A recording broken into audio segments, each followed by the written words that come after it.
Tout le plaisir est pour moi encore de vous présenter cette émission Carte sur table, une émission que vous aimez tellement, voilà. Donc pour ce numéro, je ne suis pas seule, j'ai avec moi Mufundishe Sindangari. Mufundishe Sindangari, en tout cas, voilà, c'est mon invité d'aujourd'hui avec qui nous allons parler de la spiritualité, hein, de la spiritualité. Donc voilà, Mufundishe, bonjour et bienvenue dans cette émission. Bonjour, je préfère parler à Lingala qui est pire moi. Pas de problème, africain, hein. Voilà. Ok. Ok. Mais bon, moi je serais quand même bilingue, hein. D'accord. Ok, Mufundishe, déjà, bon, bah, tu peux m'habiter, hein, tu peux nous expliquer. Mufundishe, c'est quoi Mufundishe? Matondo mingi bandeko wa olimbi sabiso po kasi tozana moi rime, hein, neto benga. Problème ezati. Tungi sabiso mon bien. Je peux voir mon boulot. Ce qui est important c'est un message. Ok. Bata la biso kuna mingi na message, ba tenir biso liberté na wana. Mufundishe za na Swahili elinko ba mulakisi. Mulakisi bintu etiza ngo biso ba eto pesa ka enseignement spirituel. Ok, Mufundishe Sindangari. Comment Sindangari? Ok, papa. Donc on est biso et on a battuba landa biso na bandaku, téléphone à sur internet, voilà. Ok, biso. Quand on parle de la spiritualité, c'est quoi la spiritualité? Voilà, la spiritualité enseignement et signe de temps. Donc c'est-à-dire ce qui donc spiritualité c'est enseignement. Ouais, spiritualité ça oui, ça na sens il y a kotangisa ndenge to sala. La spiritualité ça moto zo sala. To moto o yatanga ka ba signe de temps. Wa yebi kotanga ba signe de temps, wa ko yebisa bino so bomoni na personne exemple mon point hein, to faciliter compréhension na bandi wala ndabiso moni na tableau ya chauffeur, abinga on na tableau de bord on a chauffeur. So moni rouge mo kezo pela oye c'est but n'habiter ah carburant ici. Na tia carburant. Ozomona so ki amoni bo habiter ah na moni koto yo ezo chauffer ta mususu na ba tia mafuta. Donc ba signe wana na vie ya bateau na bomo ya bateau na kati mokiliza kana ba signe wana olakisa. Ata soki de nto koma na ilanga ya kana ba signe ko lakisa bino ki ilanga. Soki to mbule lingo beta ezakana ba signe lakisaka mbule lingo beta parce que bato faut bazala prévenir pour ba ibalolenge ni pour ça parce que nzambe mokili ya nzambe est très bien organisé. Mutakoloba ke onga na yebaki na yebaki te zazati. Ozomona ata soki otali na ngambu ya bayuda ba benga ibomba na ba mage tango mokonza bayuda botamaki Yesu tango mokonza bayuda botamaki bayebaki ndenge ni ba mage tango bayeba sali étude avec toile ba comprendre que ça na esprit moko makasi botami ne bayi ko sala visite par c'est ça on a des bas spirituel donc c'est ça. C'est quoi un homme spirituel à Korozala en même temps religieux ou aussi l'inverse dont un homme religieux peut être spirituel. Yambona noto yanola to sala bokeseni un homme religieux et un homme spirituel. Ouais, c'est quoi la différence? Voilà, la différence c'est bokeseni ezali na esika oyo un homme religieux azali moto oyo azo croire na nzambe. Donc pour naye ceux qui ont likambo to za na problème ata mwana na bila koti na ndako asambeli nzambe sunga ngai avant d'azo la réponse en nzambe. Nzambe sala peut. Voilà, ya bon na ebité na elwana na ndimité. Na elwana na ndimité. Oui, parce que au monia na l'action le romoko biso to za la kamik imposé. Yo tikala ko senga nzambe te tia liboko maboko mibale. Tamu sonza mpenda tuna rabatu mtumna pesa posa na tamu songa ngena senga za maboko 5. Tamu meza bato pe asambeli boye avandi dans des cas Bible ce soit la Matthieu nous avons un problème ou sambeli au côté de la chambre na yo tu fermes la porte tu pries. Bon, c'est vrai que la chambre est tellement dans sens car tes chambres na maison bondak ou construction tout ça architecture non, mais chambre c'est-à-dire intimité aussi. Vous voyez? C'est-à-dire intimité. Donc tu entres dans ton intimité avec ton Dieu, tu pries et tu vois aussi que exaucement il y a prière na OPSM tu priais peut-être parce que tu étais malade ou quand au sambele et puis la maladie aussi le Seigneur te fait grâce au biki mais il y a on a une là qui c'est ça erreur makasi oyo bandiko bazo sala oui c'est pour cela nzambe tata keliko na se apesaki batu baba minganga bazala apesaki mayele wana bwanya pe mayele ba minganga bazala ba traitaka batu soki mutabeli lo sambo esalisaka motute elongola ka maladie prévané oui kasi te prévané au moins bato bazo coroner zali awa malolo nalobi coroner zali awa soki corona pesa awa OK toza basali ya nzambe ebele oyo yoki abikisi mutu pasteur ebikisi mutu na corona soki na bazali papa ba témoignage eza ebele opeke mutu asambeli boye corona pe ba prière pe bo corona pe mutu abiki bato baza na ba cancer ba témoignage baza ebele mutu ana cancer ya utérus cancer de sein ninganga kutu ba mekeo ba kisi ba nini boye ba koki te prière pe cancer pe mutu abiki mais siko yo expliquer mon ndeno ba ke te eko ngai na lobi ngai na yo lobi yo mufundishe sinda mufundishe ndanga na lancer défi oyo ba bikisa ki abika ki pour na maladie de prière pasteur en soka zali ayebisanga eza simple biso tozala kité to mona kité alors faut que to mona to sala ni biso tozala kité to mona kité pour to mona to vivre na mema na mama yenu to remember na mama yenu ba malade baza wana prier to mona mutabita. D'ailleurs, quand tu bino zobosana, mais ça bino, tout est possible à celui qui croit. Car awa, ce qui obi tout est possible à celui qui croit. Le baka lo son ma de ce bima. Non. Wana siko zingo bimango na sens moko un peu terre à terre. Non, autant dans sens moko terre à terre. Tout est possible à celui qui croit. Yo lingo c'est na ndengo zolo baneko exemple genre lingo tsanzamba le preuve bon. Moi li yo tomoro boye. Papa yara siko démontrer que za papa. Papa za papa avec ou sans démonstration aza papa. Aza asala. Na ko memayo na makanisi. Mais baka wana nga na memelo ba. Limbisa na. Ba témoignage ba to biki pe malade pe na ba biki pe. Nga moko de yaku na témoignage. Na lobi boye. Problème toi na ngona wakati mokiza premier destin. Premier destin. Voilà. OK, vas-y. Donc ils attendent premier destin. Na destin ningi nzambe acha na mokili. Que yondingo za boye okokufa na maladie telle. Vous comprenez? Yo okobela okobika po laki nzamba lakisa ki ataki pe mayele na mokili ke minganga bazala bakisi wana siko c'est ça non là maintenant tu tires ça d'où fondement yango eza nini bible to okwei bien comment fondement bible okozala pe na fondement te olakisanga ke bible eza mokanda ya nzambe parce que eza décrit eza bato bakomi d'abord eza ensemble ya ba livre o bato bakomi. Et ça bat bakomi aux en preuve tant l'accent qui mukanda eza mukanda nzambe parce que tout ngana tout nzamba répondre biso soki yemta koma mukanda kokate nga ça répondanga déjà yete muta koma mais muta pesa inspiration mais to ke na simakambo to loba na lobi inspiration. Moi je regrette beaucoup parce que bat ba négliger biloko comme qui c'est ça yango na bomo ya bato et ça derrière bat basalaka parce que mutu nyo soto na destin na pasteur a tout changer au destin quel que soit niveau prière a changer au destin ceux qui malade wana singela ki zoye zoka vous comprendre biso to na boanya na bokoko biso to ba moto o nzambe alobi na 25 ans okoma président de la république na 20 ans tasambeli nzambe ndenge nyonso tout soki azoku d'abord soki azo na 20 ans na so azokumba azokumba pusu ebike etumisa na nzambe te nzambe ebike moto na 25 ans akoma président mutu na pata sengi nzambe ndenge nyonso tu nzambe opct nzambe azozela destin na taki date na te mais nzambe pe na bonzambe na ye na souveraineté na ye pe akoki pe ko rapprocher pe lipamboli wana soki ozoloba bongo soki ozoloba fo o confirmer nga bandeko balanda soki yo sa porte parole ya nzambe. Oui, ça porte pas oui, naza mwana nzambe na mwana nzambe donc Dieu na lobabo je suis la preuve que Dieu existe. Voilà, donc je suis la preuve que Dieu existe dans ce nom parce que nous avons ça.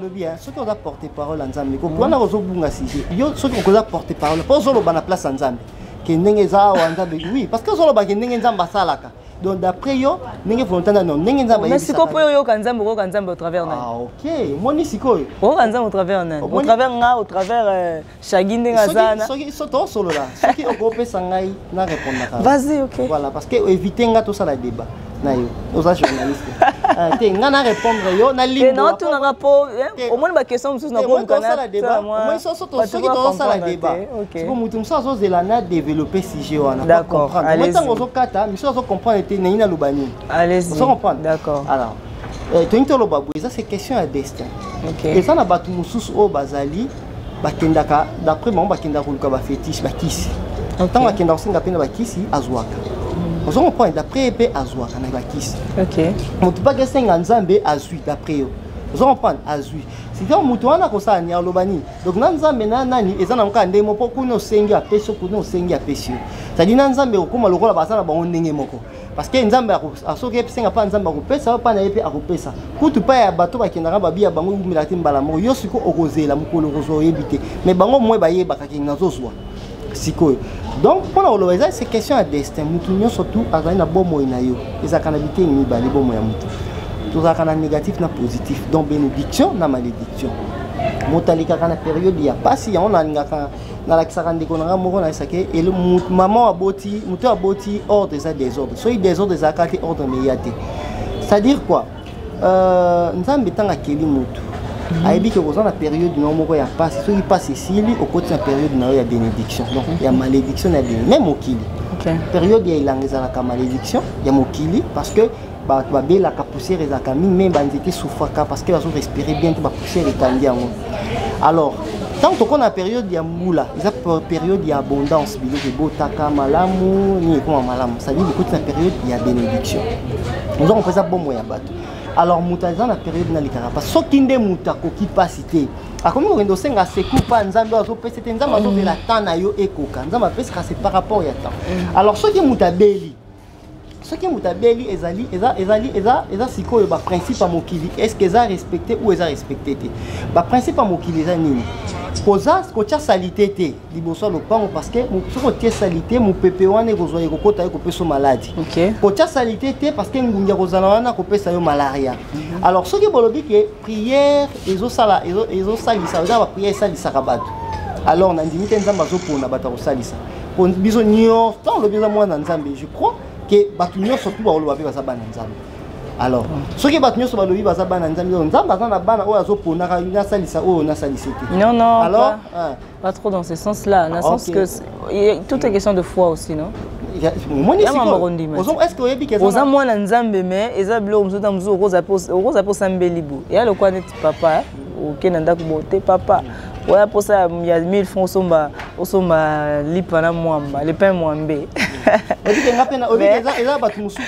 OK papa sikoyo oui ezala nango pe bazali bao basengaka azui bao pe asengi pete azui pe bengo bateke so sengi nde kozwa te au moins place bao kitsanza no bimisa nzambe neti mutu incompréhension mutu incompréhension ndeni boyo lingo limiter nzambe est-ce que nzambe azana façon mo boyo logique wa nzela moko boyo ya lekaka yo ndem tozo limiter o sala bino bozo limiter nzambe na sens ni parce que bozo mona nzambe biso na biso banani biso banani bon na lobi na sens bato bazana ngambo yozoloba ngambu nini ngalobi na ngambu nini kasi yozoloba na ngambu ke nzambe eza bato bakenda kosala prière nzambe apesa nga lobi nzambe apesa kate na losambo soki nzambe asala apesa na losambo lolenge mboka na biso bosambela kametu sufara boyete parce que na mboka oyo boto sambela ba christianisme bato basambela ba leki bato basambela kate nebele alors na kata bato nyoso basambela kate na ba nyoso aliaka ba makoso bamakoso biloko oyo eza bamikwa bapesa yango bambwana bamboka oyo esili ebonga et puis bamboka so tali bamboka oyo eza kobonga na bino bosambelaka mingi mais bango basalaka mingi donc bango baza spirituel parce que mpona bango nzambe eza mosala parce que soki osali nde okozwa soki osambela okozwa te na mosala nde okozwa mais na losambo okozwa te bato wana bacomprendre bongo c'est pour ça bamboka na bango batravaillaka mingi bino bosambelaka mingi yango boza bapauvre c'est-à-dire losambo biso yo boza na kasi te omoni nazoloba di manière parce que bozo dominer bato bosambelaka mingi n'Afrique. Ah, donc ça me l'a raté. Tengai, zomona siko ba différence ezali. Pona ngai, pona nga. Nga na za spirituel na lobinga na croire qu'en existence en Nzambe. Pona nga existence en Nzambe, Nzambe azo exister musala. Donc tant on azo sala les déjà Nzambe mouvement pour ça que nous koluka mususu ta so quelque part na yebisa kai. Donc tu n'as pas besoin, tu fais pas genre quand tu parles de Dieu, tu ne vois pas genre un être spirituel, un être puissant, un être, je sais pas moi, une divinité puissante, tu vois, le moins bon. Quand tu parles de Dieu, yo mon Nzambe. Au moins Nzambe azali yonanga, Nzambe azali mai mabeli mo pepe, Nzambe azali tant mais na éviter ceux qui vous comprennent makamba lobaka. So ba lobi Nzambe azali omniprésent. Ba lobi lisusu kaka omniprésent, azali lisusu omniscient. Aza lisusu omnipotent, c'est-à-dire en même temps aza mbala moko ebele, en même temps aza ebele. Elingi kolobani ozwi mbuma manga oloni soki ebimi eboti mbuma manga soki eluka na so omona mote mais mbuma manga kaka moko so topandi boye toomona baposo te bamakasa te mais soki oloni yango abimisi bamakasa bambuma mosusu na banzete soki oluke na se okomona lisusu te. Dieu s'est multiplié nzambe akoma ebele c'est-à-dire yo na nga na nzete na nyama na mai na moto lisanga ya nyonso wana nde esali nzambe.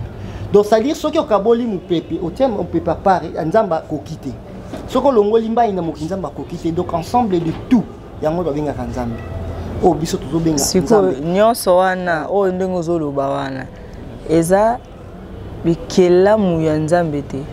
Pour yozoloba nyonso wana yango c'est quand même différent, hein? Il faut quand même qu'on fasse une certaine différence parce que soko lobi que omoni 5 misapi oyo hein yango nde sali loboko oyo ebengama loboko mais si eza différent na soko lobi que non voilà omoni misapi oyo yango loboko misapi opele babengana ni le pouce hein. Le pouce oyo yango loboko. L'index oyo tozongi na maternelle nzambe. L'index oyo yango ne loboko. Le majeur, l'annulaire et puis le petit doigt oyo yango ne loboko. C'est différent na soko lobi que misapi oyo nyonso oyo yango ne eza ko faire partie na loboko. Yango ne sali que loboko eza la loboko, c'est différent. Yo ce qu'on a contexte oyo lobano rotango. Ah OK. O sali malam to limbola te nyona bososo li malam te. Elingi ko loba boye. Nzanda zaka esika moko te boya vandi bantouré na baange te omoni tant bozoloba il est omniprésent faut eza français ti bosalisa bandeko bao comprendre o malamu te omniprésent nkoloba nini esika nyonso tu nzamba azali elingi koloba nde toza awa na Kinshasa ba o bandeko baza na debeka toza na plateau ya carte sur table limbisa omoni nde toza awa na Kinshasa na plateau ya table sur carte. Carte sur table. Ah, carte sur table. Ok, carte sur table. Ok. Donc, nous sommes sur le plateau, il y a carte sur table. Donc, bande comme sous bazana bandundu, bande comme sous bazali na États-Unis. Donc, en même temps, Nzambe, ndeke ato solano ao, où n'a pas existé. Côté monsieur doit exister. Cela veut dire quoi? Nzambe s'est multiplié. Nzamba sala a créé. Nzamba a créé. Oui, n'a confirmé de quoi qu'il y a tout mais quand ça débat tout la qui ça Nzamba a créé. D'ailleurs Nzambe il y a qui d'abord ça très bien, ça a une explication dans moi. Au moins papa na maman ceux qui basangani. Bota ka mwana ti. Ozo mona babimisi mwana. Ceux qui mwana bolobi ke binot bokeli et cause l'erreur. En quelque sorte ko benga on peut bokeli. Mais ça erreur c'est ni ko lobani bozu ka ka procréation. Limbisa. Ozu parti na yo. Ngape na pesi parti na ngai to sangisi to bimisi mutu donc nous sommes balaza biso yango mwana wana ba hotel ba lobi ah yozwa côté msozui papa côté msozui mama donc asali to sangisi batuni bali to zui nzoto na nga na nzoto na yo donc nzoto mobile na mwasi ba sangisi yango nde bo informer que sali mutu mususu donc ndenge nzambe ndenge pe nzambe azali donc nzambe a se multiplié na la question ngo sur place mon corps et dit que pesa ka bandiko passe mais to limbo le teni wana to salisa makanisa allons-y voilà au moni pourquoi tozali na moi mabele na sanza to kaka moi na mabele moi babenga kango na français bo petit na genre masculin le soleil oui le soleil mabele bo tia na genre féminin la terre ça non voilà si quand tu as contact entre moi et mabele babotaka babenga ngo photosynthèse c'est-à-dire ba rayon wana oyebimaka soki abeti na mabele aboti nde salaka ki ba bloquer bando bima na tongo wana donc ngengo ya liboso tongo ebeti biloko milona sani abandi ko bota donc contact ya moi na mabele obenga photosynthèse salaka ki milona ebota siko tala musala mabele salaka ba mama bato bazaba memaka mwana mais papa te sikoyo bikelamu oyo bikelamu evandaka wapi epa ya mama mabele amemaka ngo mabele mama ayemta longola salite ya mwana soko sali salite mama alongolaka ba salite na biso ko sokola bosoto na biso tout ça ila wapi epa ya mabele la terre ozomona epa ya mabele donc mama asaka musala ko bota ndenge mama mwana vandaka na libumu ya mama ya papati c'est ça omoni bakoko na biso kala babande ko sambela bayike tata keli biso tata moi biso bakoko na biso babengaki moi pourquoi parce que moi euti na bon moi ndi abengi moi donc bon moi soki biso tozali tozo kel tozalelo bon moi tozui pepa ya moi Alors ceux qui m'ont ébimité même biso kopé ma auto kopé maté. Parce que grâce à moi ils ont permettre système il y a oxygène donc oxygène est bimananzité et il y a pas mutu.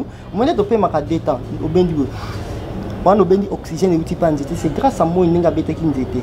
Au bendi oxygène et outil panzité ce qu'on bimi ce mise azote ou nzité pas en apposant donc négatif na moi négatif les négatifs de mise nzité ça kana posa na onda zo vivre na biso ce que zo vivre na négatif nzité ou zo dégager dans oxygène auto zo vivre na c'est à dire bikelamu bana oyo moi na mabele bazo bota maman mutame makanani maman mabele c'est pour cela bacha moi na masculin mabele bacha on a féminin siko yebisanga papa qu'est-ce qu'on a na pot yes fona na posa pour moi mituna ntango lo bongo po permettre na bandeko ko landa biso ba comprendre omoni siko ntango zo makambo zo ba bo okota kuna makambo lobi siko nani atia loi wana principe wana na établissant oyo zo loba wana qui a établi ça? Donc, bon, ils facile à comprendre.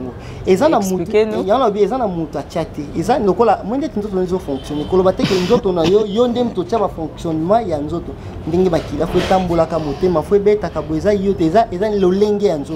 Donc, fonctionner. Donc, ça dit qu'il est en Zambie. Donc, fonctionnement, il y a un Zambie. Les autres fonctionner. Donc, mutache en côté. Lolenge muni ezali donc nzambe lolenge ya nzambe ndozo mona principe lolenge ya nzambe voilà parce que au moins c'est là na si ça acheter place wana parce que na négatif na positif donc na mabe na malamu takeli yango za yemo ne bolobi za yemo ko nzambe biso to lobi za nyoso mi balé za yemo avant que idée et échappé ngai par rapport à ce que vous venez de dire au fait au plus exemple ya nzoto hein Olobi pour répondre à la question de Tunekio, Olobi nzoto ndenge zaboyi. Fonctionnement ya nzoto ndenge zaboyi. Ndenge nzambe pe a fonctionner. Donc principe moi les fonctionnement de nzambe. OK.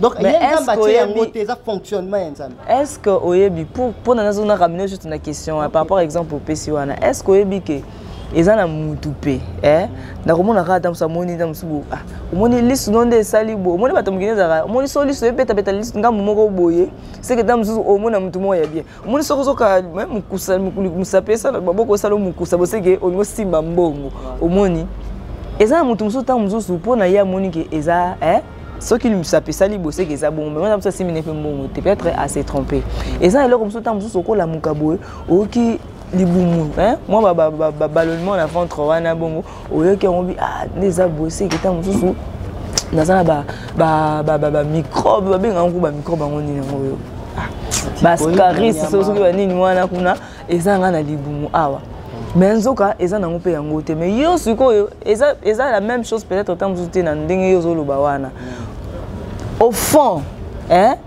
nzoto peut-être tu passes yango boto komona exactement ce qui se passe là-bas mais biso ba tu peux l'interprétation na biso au cause sentiment malaise mo boyo peut interpréter on biso que zabo mais ça nango pe bongote le fait que le ba que zabo ndé nazo ka boza ko le ba boye et yango ndé lingo ba que non ils a réellement ça de la même façon pour le fait que le ba que non voilà moi ndé et puis ça rabo moi sanza mabelende et memakabo et makabizo ce qui peut neni wana le fait que le ba bongo ndé yango ndé ezo garantir réellement que yango les apporte comme on appelle la souka ngoni va chaque de ça la moi signe moi so ko ça réponse voilà c'est important que le obenginga ne bandeli nani obenga ne bandeli mufundisha c'est-à-dire quoi mufundisha azali molakisi biso to pesa ka to tangisaka la spiritualité donc makangai nazo pesa au moins na pesa na explication na pesa après au confondre ngate qui a olobaki moi intasaka contact intasaka ki bebota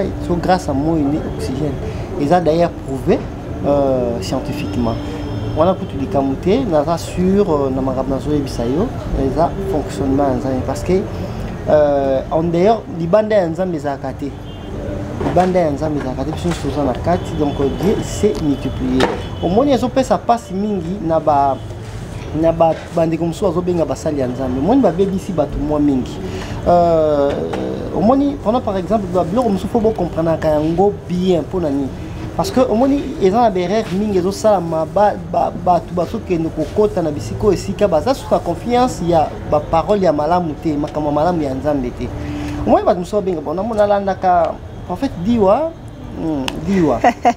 prophète diwa nanaki mingi bapaster Marcelo mwana fumuki mbangu non ye aza mwana fumuki mbangu ye aza mwana fumuki mbangu na ndenge ya famille na bango donc fata mosusu azalaki nokomena makambo ya nzambe te ndenge mpena fumuki mbangu asalelaki nzambe ye aza loin aza mosika na musika esunde nini aza mosika parce que d'abord nano yoka makambo yoka tosola bien d'abord alobi aza prophète mais nga namoni atangaka bible ezali makomi ya bapaster masakoli ya baprophète ye nde apesa bamasakoli na ye bakoma tozela na mikolo ya makambo alobi esalama mais ye azoloba aza interprète ya baprophète aza interprété makambo ya baprophète baloba na kati ya bible aza prophète te ozomona mpe azobeta masolo neti azoyoka baparfum tout ça omoni ye mpenza azolinga apesa babiloko ya baparfum moto aza na destin na ye lipamboli eutaka na mabota na bafamille na makila taka béni na makila par rapport à famille na yo te mais wala za service à molimo te potika kokosa bino so kosa batu et tala omoni ba parfum wana d'abord kombo parfum wana nini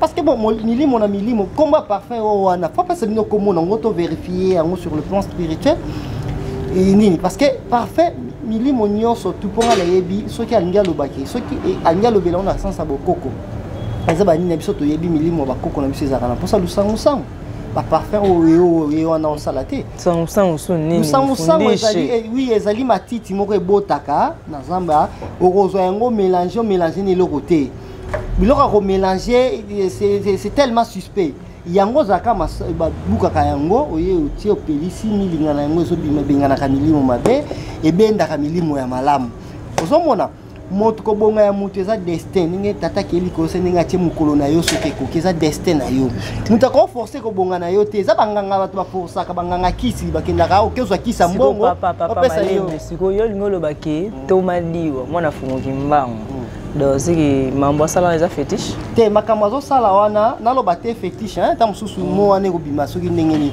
makambo zo sala fatika ngo parce que ba homme spirituel rôle la biso to moni eza malamu te atika biloko wana laki ayebisa balakisa bato lolenge ni bato bakotambola na bomoi mabe asala mabe te po ba protéger nzela na mo bakoma na destin na bango mutazala ka protéger pa ya tata baboti na ye tata na ona mama na ye kasi boloba ya bango banzambe ya nzambe asaka musaka ko batela ti parents babatelaka bana mapamboli na biso mais pasteur diwa prophète diwa ninga benga interprète ya ba prophète diwa ye soki atanga bala atanga ba prophétie ya bible ya baninga ba prophète baloba na bible yenda zo loba yango atanga la bible donc omoni nenga za wana tanga bala ki mwasi na ye akende ko luka ba para akende ko zo bénédiction pa ba para apakola ki ba parfum te ozomona sukola ki maite akende ko luka bénédiction pa ba para bénédiction za kala mabota ozomona tomoni par exemple neti ba pasteur Marcelo a la confusion que Bible na yeso zo sambela Bible zo simba na maboko et uta pas ba catholique affaire oui bango baza catholique eza salle d'attente c'est enfer alors ceux qui catholique eza salle d'attente il y a continue d'enfer donc il y a za commissionnaire il y a batona ba koya na salle d'attente pour ba kena faire il y a za commissionnaire parce que Bible na mukanda zo salela eza catholique mtamemela Rachel yakoso zo yoka mais si qu'on fait la vérité parce que tokotika bato bana ya mfumuki mbangu penza bakutana libungi te ndeko na biso bobenga ki Roger Diwa atanga kapé bangama bakoko lo barato zungela bokoko komba Roger za ya koko na été eza ya mindele déjà fa bando longola dans berere eze belé fa longola komba Roger wana mindele lo acha pena komba ya Diwa koko Diwa benga koko Diwa kombo penda ya bakoko eza berere tam sa son ndima tam sa zongo bato za contre ye so ngana bando pese ba détail ba vérité ndeko na biso Diwa longola komba Roger za ya mindele longola Roger za ya mindele soki pendo zo senga bandeko na bosembo na solo ete bazongela bokoko Roger za komba milefo longola komba Roger spirituellement oyebi ke kombo e vibraka kombo ya mte vibraka parce que zo benga esprit zo benga na ba kombo donc kombo Roger za ya mindele koko mwa mundele oyebi ete Roger ngo ya mundele soka zalaka na ese grâce à colonisation de tozo ba kombo wana ya ba Roger c'est grâce à colonisation tozo ba kombo ba Roger donc longola kombo Roger pesa lokumu na kombo ba koko na kombo koko na yo pesi kombo olongoli kombo abani alors kotanga ka Bible était parce que Bible ezali makomi bandeko baninga mususu ba prophète ba lobaka basoko basakolaka yo pe pesa ba prophétie na yo ba komango quelque part bazela mukolo to bambule koya prophétie ya kosa prophétie te ke onde ko beli boye to sopelo maite prophétie ya mboka parce que poza ba prophète parce que mboka na biso ezozela ezana posa mapamboli elingi makambo kini malamu matondo mingi na merci vraiment Tokomina Suka merci Mufundisha en tout cas Tokomina Suka émission carte sur table en tout cas nous allons vous revenir à très bientôt pour continuer marambo eza héroïne na makasi eza carte sur table donc tiens on a mis ça en tout cas merci à vous qui nous avez suivis de partout merci en tout cas à au docteur Léon Kadika Dachila.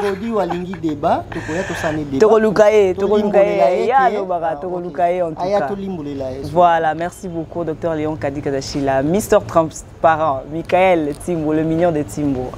En tout cas, au revoir et à très bientôt pour un nouveau numéro de votre émission Carte sur table.